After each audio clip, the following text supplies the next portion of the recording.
কি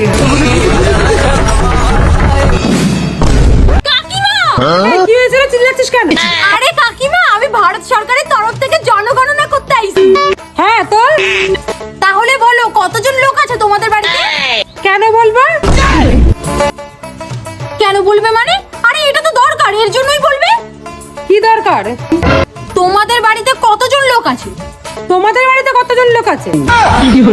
और अभी तो रुको। আরে আমি কেন বলবো আমাদের বাড়ির ব্যাপার? নিজেই যখন বলতে পারবে না তাহলে আমাকে কেন জিজ্ঞাসা করছো? আরে এটা আমার কাজ জিজ্ঞাসা করা। কি জিজ্ঞাসা করার আছে? আরে এটাই যে তোমাদের বাড়িতে কতজন লোক আছে। তুমি জেনে কি করবে? আরে আমি জানতে চাই না, সরকার জানতে চায়। কি জানতে চায় সরকার? আরে এটাই যে তোমাদের বাড়িতে কতজন লোক আছে। আমাদের ঘরে কতজন লোক আছে তা সরকারের জন্য কি লাভ? আরে সরকারের কোনো লাভ নেই কাকিমা। যখন কোনো লাভই নেই তাহলে জেনে কি করবে? আরে দেশের মধ্যে কত জনসংখ্যা আছে কত নেই সেটা জানার জন্যই সরকার প্রত্যেক বছর জনগণনা করে। তাহলে জনগণনা করো।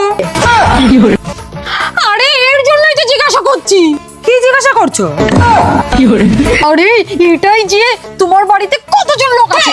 তোমার বাড়িতে কতজন লোক আছে? আরে আমি কেন বলবো আমার বাড়ির ব্যাপারে?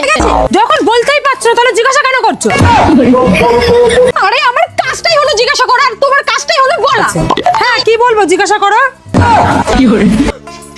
আরে তোমার বাড়িতে কতজন লোক আছে, কতজন লোক আছে, কতজন লোক আছে? তুমি তিনবার করে একই কথা কেন জিজ্ঞাসা করছো যে কতজন লোক আছে, কতজন লোক আছে, কতজন লোক আছে?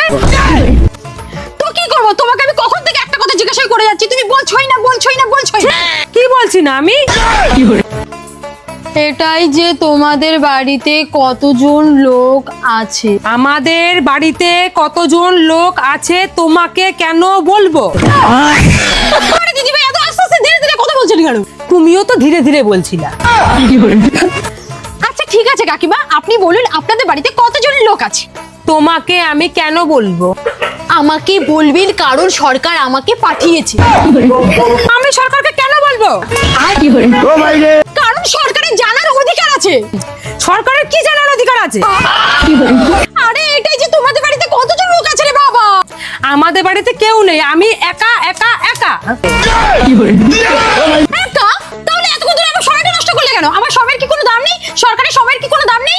যত সব।